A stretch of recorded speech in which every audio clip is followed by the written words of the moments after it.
All right, let's get started now.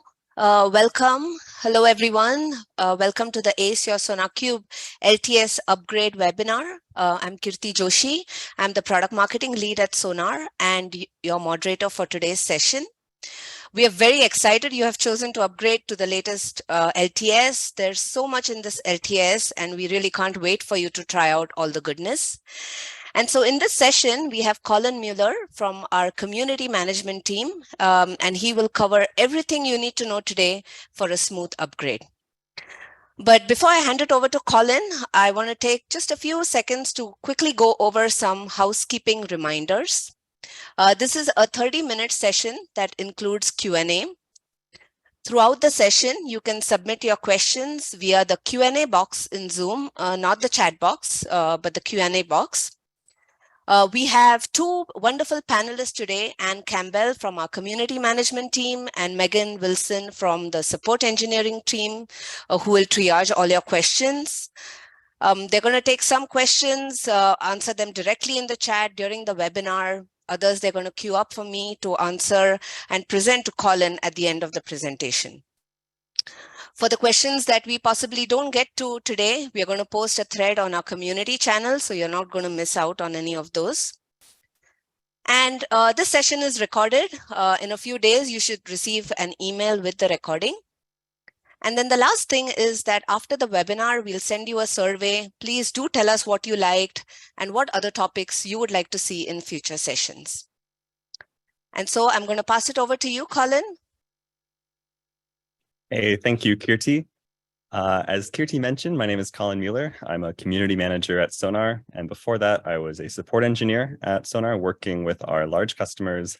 And even before that, I was working at a large health insurance company and responsible for, among other things, administering and upgrading our SonarQube instance. So upgrading SonarQube instances is right in my wheelhouse. I want to talk a little bit about the agenda for today. First, we're going to talk about to upgrade or not to upgrade and really talk about why upgrading is important. Next, we'll talk about what you can expect from upgrading your version of SonarQube. We'll go in depth on how an upgrade actually works and the steps that you'll need to follow. And we'll also talk a little bit about how to test and troubleshoot an upgrade. We'll finish up with a demo that shows off everything that we've talked about in the session today. So to upgrade or not to upgrade, this is more or less a false choice. If you decide to use SonarQube for a long-term strategy for clean code, at some point, you're going to need to upgrade your SonarQube instance. There are two actively supported versions of SonarQube and two release cycles, our LTS or long-term support version of SonarQube and what we call the latest version of SonarQube or our non-LTS releases. So there's a new LTS version of SonarQube about every 18 months, and a new non-LTS version of SonarQube is released about every 2 months. It's a little bit confusing because sometimes the LTS version is also the latest version when a new LTS comes out. Just know that you'll always need to stop on an LTS version at some point when you're upgrading your SonarQube instance. Let's talk a little bit more about what these release cycles mean. So the current LTS of SonarQube is SonarQube 9.9, and the latest release of SonarQube, a non-LTS release, is SonarQube 10.0. An LTS is really for users who prefer stability and refined features over the bleeding edge and who can really only upgrade every 18 months due to the downtime involved or the work that it requires. Our latest or non-LTS releases are really for users who need the latest features, including support for new versions of languages that they're analyzing. This is also for users that can really stomach an upgrade every 2 months.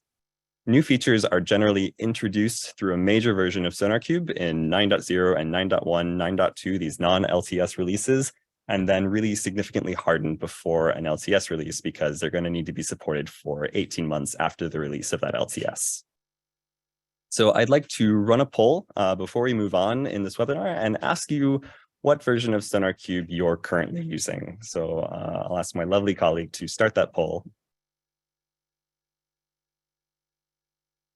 Great, you should be able to see the poll on your screen and start voting. And once the voting is done, we'll share the results to everyone.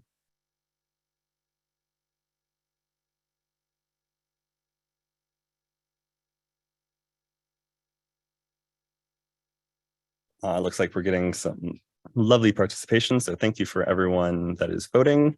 We'll give it a few more seconds and then publish the results on screen.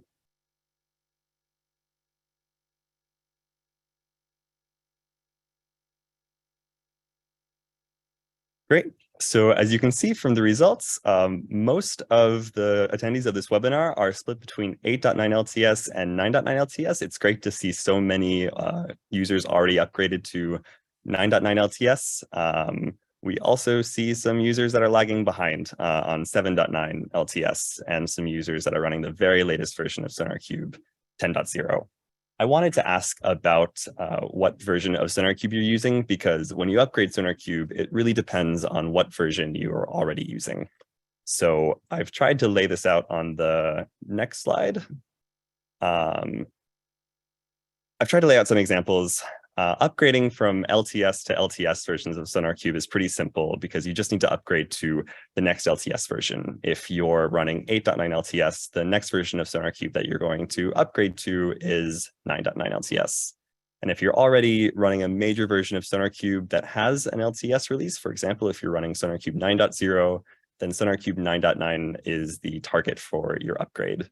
Now, it's not always that simple. Maybe in some instances, SonarQube admin has left the company and left you on an old non-LTS version like 8.3, in which case you'll need to upgrade to SonarQube 8.9 and then make your way to 9.9 and then make a decision about whether or not you want to move forward to a non-LTS release. If you're running a non-LTS version of the current major version, your target is always the newest version of SonarQube. So if you've decided to run 10.0, in the future, when you upgrade, you'll always want to target the latest 10.x release. If you are currently running 10.0 and you think you're better suited for an LTS version of SonarQube, you're going to be waiting a while because we don't expect the SonarQube 10.x LTS until the end of next year. But once you've upgraded, you can decide whether to stay on that version or keep moving forward into the 11.x series. So hopefully that makes sense. Upgrade paths are always a little bit difficult. What I want to talk about next is what to expect when you're upgrading your SonarQube instance. What can you really expect to change? Now, much like upgrading any application, you can expect changes in requirements, both server side, where you host the SonarQube server, as well as scanner side, where you run your analyses. Of course, you can expect application changes like new features, improvements, bug fixes, security enhancements, which of course are very important, API deprecations and removals. But the most user-facing change that you'll probably face are updated rules and quality profiles. Now, quality profiles are the set of rules that apply to a given language that you're analyzing on your SonarQube instance. And in new versions of SonarQube, rules are often added to the built-in quality profiles like the default Sonar way. Now, we don't think that these quote-unquote new issues that get raised by these rules, inevitably there will be new issues raised by these rules, should pollute the new code period when these issues are actually on old code. So we do something called issue backdating, where any new issues that are found due to new rules introduced to the quality profile are backdated to the date that that line was last touched by a developer, therefore not polluting the new code period. This also applies to rules that have become smarter over versions of SonarQube. For example, if we add support to new frameworks or our analyzers become smarter and can detect issues where we couldn't before, those issues get backdated as well, which means that when upgrading a version of SonarQube, the impact should really be minimized for those users that focus on clean as you code. Now let's talk about how an upgrade works. And the upgrade guide is always available in the documentation on docs.sonarcube.org, but I've taken the upgrade guide and broken it up into roughly 5 steps with an extra one up top. And let's just start going through them.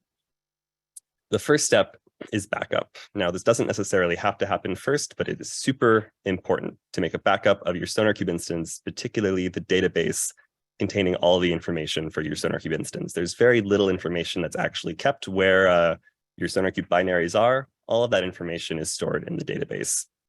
And no matter how large or how small your SonarQube instance, no matter how confident you are in your upgrade, you should have a backup. Upgrades usually go well, but anything could happen. Not just a bug, the power could go out. You want to have a backup. There's nothing too special you have to consider about backing up your database, just what your database provider provides. For example, if you are running on a Postgres database, there are tools like pgdump and pgrestore that handle the backup and restore of a database.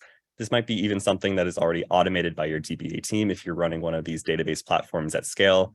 In any case, before proceeding, make sure that you have a backup. Next, let's talk about upgrade notes. With each new version of SonarQube, there are upgrade notes related to changes in requirements, configuration, and features that we think it's really important users know about before an upgrade.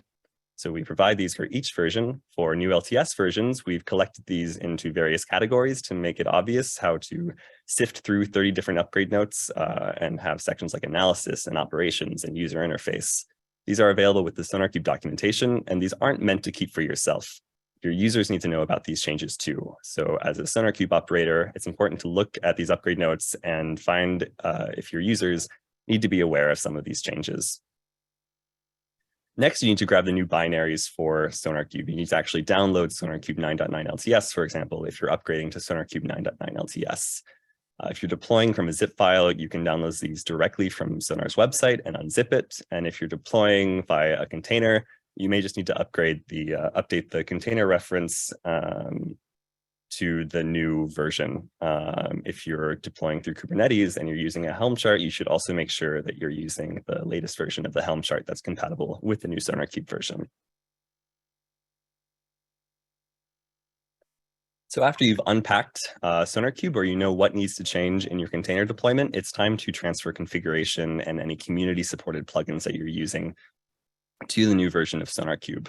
So every SonarQube instance that's deployed via a zip file has a configuration file called conf/sonar.properties. It's in the conf directory of the SonarQube instance. Excuse me. And you'll need to copy the configuration values into the conf/sonar.properties file of the new SonarQube instance. Notice that I said transfer the configuration values and not just copy the entire file. These files can change between SonarQube versions, so it's important that you just transfer the configuration values from your old version of SonarQube to the new SonarQube version. And on the topics of plugins, you might be using community-supported plugins that provide support for languages that aren't supported by SonarQube by default, or that add some extra rules. You want to make sure that these plugins have a version compatible with the new version of SonarQube. And in the documentation, there's a plugin version matrix that lists all of the plugins that Sonar knows about and that we've roughly rubber stamped and can tell you what version is compatible with the new version of SonarQube. Next, this step is pretty simple, but you need to stop your old SonarQube server and start the new one. This must be done. Excuse me. There's no such thing as a zero downtime upgrade with Sonar. The container equivalent of this would be bringing down the old container and bringing up the new one. But really, you'll just want to do exactly what you do when you perform any other maintenance on your SonarQube server, which is to stop the service and start it again. Excuse me, it's that time of year. Now, in this step, we've reached the real meat of the upgrade, which is the database schema migration. Now, some users get confused and think that when they're migrating the database, it is actually updating the database, for example, going from maybe SQL Server 2014 to SQL Server 19. And in fact, that isn't what this is at all. This is taking a database schema that is compatible with the old version of SonarQube and doing changes to it to make it compatible to the new version of SonarQube. This could be adding columns, dropping data, adding indexes, lots of work in the database. To give an example of why this is necessary, in SonarQube 9.9 LTS, we introduced token types. So there's no longer just one type of token, but several types of tokens, global analysis tokens, project level tokens. And in order to add that feature, we're going to need to add a column in the database to identify which type of token each token is. And that is the kind of work that happens during the database schema migration. Now, it should be mentioned that up to this point, everything that you've done is reversible. If you want, you can stop your SonarQube server, your new SonarQube server, start the old one, and continue business as usual. But after you've triggered the database schema migration, the only way to revert to that older version, if something goes wrong or something unexpected happens, is to restore the backup of your database. And that's why having a backup of your database is so important. If SonarQube starts up successfully, you'll see this under maintenance message to let your users know that something is happening and they won't be able to use SonarQube during the maintenance period. And as an administrator, you can navigate to /setup to actually trigger the database migration. Once you trigger it, a lot of work is going on in the background, and you can check the log. Excuse me. Once the database migration has actually started, a lot of work is happening in the background to actually perform the schema migration. And if you want, you can go into the logs to see how it's going. If it takes a while, it might let you know that it's not just stuck, but it's actually working. And if everything went well, at the end of this, your database will be up to date and your upgrade will be complete. You'll have successfully upgraded to the new version of SonarQube. Now, of course, this is how it works when things go well. But of course, as we've mentioned, sometimes stuff happens. And that's why it's really important to test your upgrade. Testing is like following the previous steps, but using a copy of your production data in a non-production environment. And this really makes sure that you catch any issues in the process before you upgrade your production instance. It also lets you time your upgrade because we can't guess how long your upgrade will take based on something like how many lines of code are being analyzed. There's really no way for us to say, okay, you have 5 million lines of code, you can expect your upgrade will take about 20 minutes. But by rehearsing your upgrade and timing it, you can figure out how much downtime you should expect, and you can let your users and any other stakeholders know how much downtime you can expect. It should be mentioned that the bulk of this upgrade, the database migration, can be tested on any commercial edition, whereas actually testing analysis after the upgrade can only be done by those with a staging license, which typically comes with Enterprise Edition of SonarQube, or if you have a support contract. My lovely colleagues are bringing me water.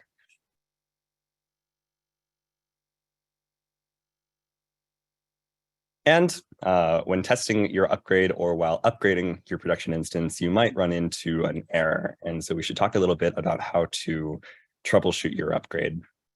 Most of the time, you can find the reason for a failure in the upgrade process in the logs. This is located in your SonarQube installation directory or by running Docker logs against the container. There are typically a log file for every process that the SonarQube server needs to run. So SonarQube is composed of a couple processes. There's the main process that orchestrates all the others. And then there's the web server, where you'll find the details in web.log. There's Elasticsearch, the details in es.log, and the compute engine responsible for processing background tasks in ce.log. Most of the stuff relevant to a database happens in the web process, so it's a great first place to look. And very often, just based on the error message, you can resolve the issue from there. But if you can't, there are two great options. You might have a support contract with Sonar Commercial Support, and there's a wonderful team of support engineers that can help you with any issues that you bring. If you have the log message or you just want someone to consult with about your upgrade, reaching out to Sonar Commercial Support is a great option. They are a critical part of the success for many upgrades of our customers. And if you don't have a support contract, there's also the Sonar Community. You can go to community.sonarsource.com. It's a free form open to users of Community Edition up to any customer that wants to come discuss Sonar. And it's also a place where you can discuss upgrading to any version of SonarQube. And there will be people there who can help you out. It's near and dear to my heart as a community manager. So that is a lot of information about upgrading your SonarQube instance. I am going to clear my throat and play a demo to show everything that we've just talked about. So give me just one moment and I will share that screen.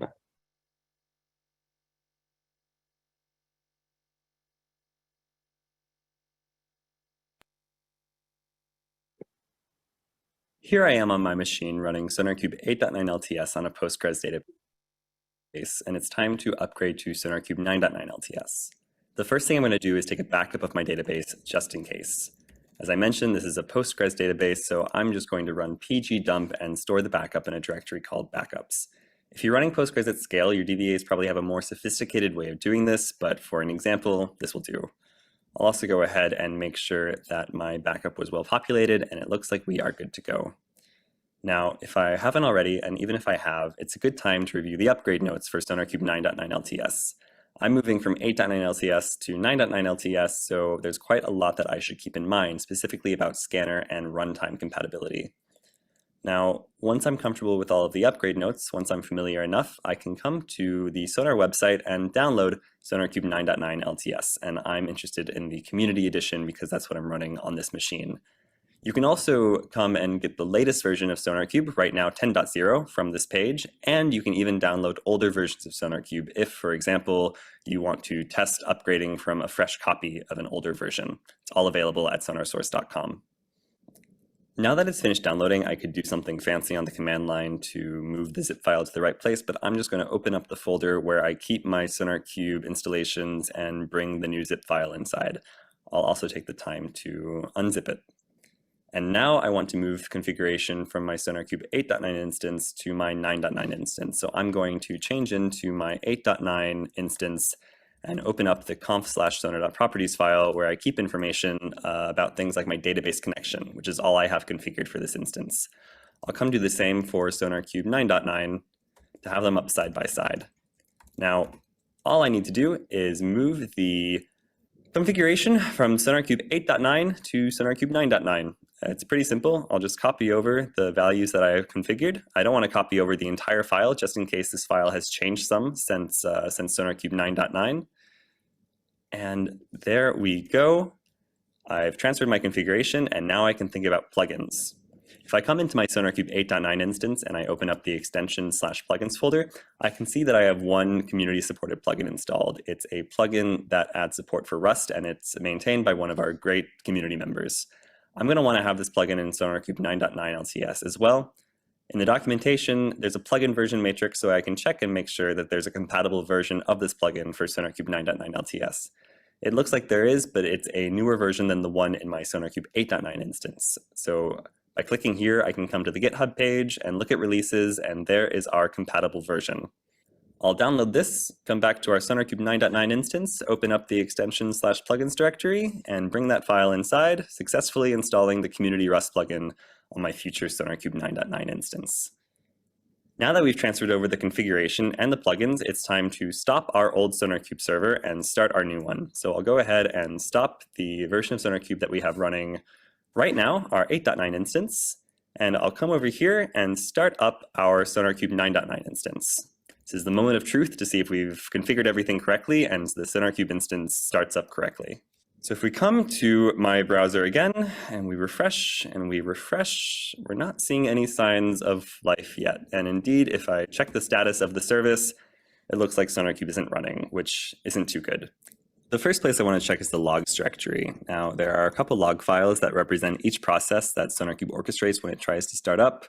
A lot that happens during the upgrade is focused on the web process, so I'm going to take a quick look inside the web.log file, and it says fatal database sonar prods does not exist. Now, I know that's not the name of the database that I have in my Postgres server, so maybe I configured something wrong in my conf/sonar.properties file. Let's double check. And whoops, it looks like when I was saving it earlier, I accidentally added an S to the end of the URL, and that URL does not exist. So hopefully that's the only thing that's gone wrong. We'll save that, and we'll try to start up the server once more. And voila, SonarQube is under maintenance. Now, because I read the upgrade guide or I watched this webinar, I know that what I need to do next is go to /setup and trigger the database migration.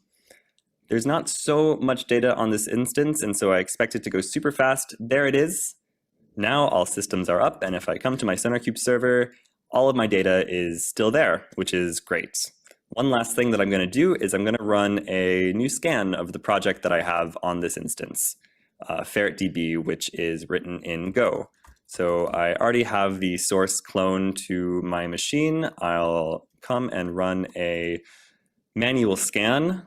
Now that the analysis was successful, which is already a good sign, I can come into this project and look at any new data. Now you'll see that there were 467 code smells before this analysis. And if we come look at the project now, there are actually 498 coming from new rules that were added to the SonarWay quality profile in SonarQube 9.9 LTS. But you'll notice that they're all in the overall code period. None of them have leaked into the new code period due to issue backdating. So this shouldn't have a big impact for developers who are working on this project. Now my SonarQube 9.9 LTS upgrade is complete. I'll make sure to keep my backup around for a week or so just in case users report some issues, but otherwise, we're good to go. Great. So let me come back to my slides.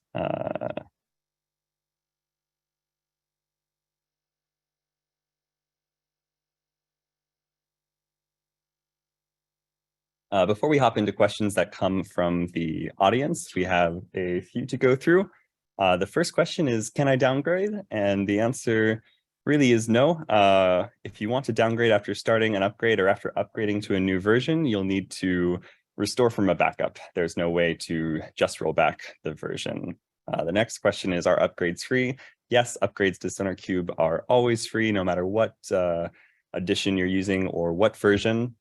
For commercial users, they might be interested to know if their server ID will change because their license is tied to a server ID. Normally, no, unless you really change the database that you're going to use, like you migrate to a new database platform or you change the URL of your database. In this case, it's best to get in touch with contact@sonarsource.com around questions about your license. And one thing we didn't talk about too much in this presentation was Data Center Edition. Upgrading Data Center Edition works roughly the same. It's a case of transferring binaries, configurations, and plugins, but it has to be done for 5 different nodes. If you are using Data Center Edition, you definitely have a contract with Sonar Commercial Support, and they will be happy to help you. And we have detailed documentation about how to upgrade Data Center Edition as well. If you're interested in a webinar about that, let us know. And that is our webinar. Kirti, do we have any questions from the audience?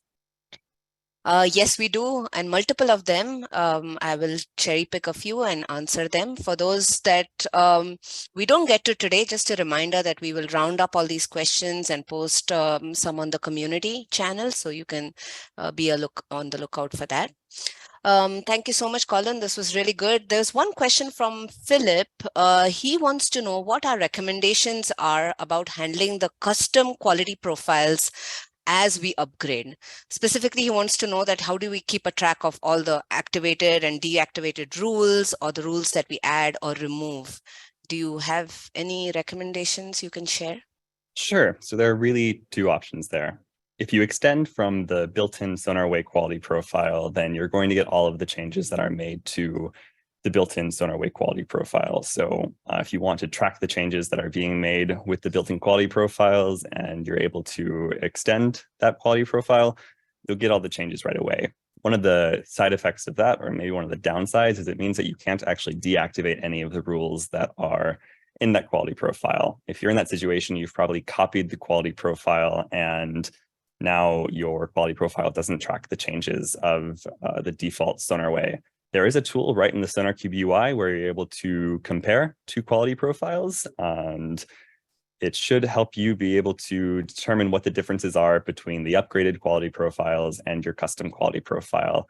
It's also possible to see the change log for every quality profile, including the built-in SonarWay, to understand exactly what changed. So there are a few options in order to keep your custom quality profile up to date. All right, that's great. There's one more question around, upgrading from 8.9 to 9.9. Specifically, Kevin asks, we are on 8.9.7, not on the 8.9.10, and can we directly go for the 9.9 LTS? Yep, that's perfectly fine. If you were running 8.9.0, you would be able to upgrade to 9.9.0. So that patch version isn't very important. Of course, we recommend running the latest patch version because we've applied bug and performance and security fixes. But if you are just upgrading and you can go directly to 9.9, sure. There's no reason to upgrade to the latest patch version. Unless you have some specific reason, unless there's an important security fix, you should target the next LTS that will also have that security fix. All right, sounds good. And then we have another Kevin who asks a similar question around the upgrade to the 9.9 from 8.9 LTS. You shared a lot of tips and tricks, and but are there any other gotchas that are not there in the documentation that you want to remind everybody one more time? Oh, well, if they're not in the documentation, then I don't know what I would be doing talking about them. But one thing that I would suggest is sometimes people use the opportunity of an upgrade to implement a lot of change at once. For example, they want to change the server that their SonarQube server is running on, and they want to upgrade their database provider. And for me, I think I've seen the most success with our users and our customers when they try and minimize the amount of change that they make at once. So You can, sure, change to a new SonarQube server and a new database provider and upgrade your SonarQube instance and change from deploying from a zip file to deploying via Docker. But if you do that all at once and you run into some issues, it might not be totally clear what the issue is coming from, and that can really complicate your upgrade. So my recommendation is to really focus on baby steps when you're making that change instead of going for the big bang. Now, of course, in some organizations, that's a bit difficult because there's only so much downtime that you can take. There's only so much maintenance. There's almost so much hours you can put into it. But I think it really sets you up for success to not change too much at once. Okay, sounds good. And I know we are at the end of our webinar, but I'm going to just take one last question because that might be useful for everyone.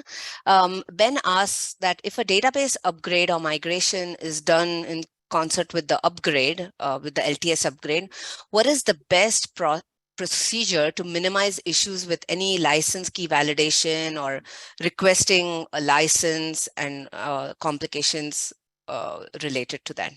Sure. If you're in a situation where the database URL won't change, then you've set yourself up pretty well because your server ID won't change. And also we recognize that because the database URL is going to change, you don't necessarily know the server ID until you've actually made the move.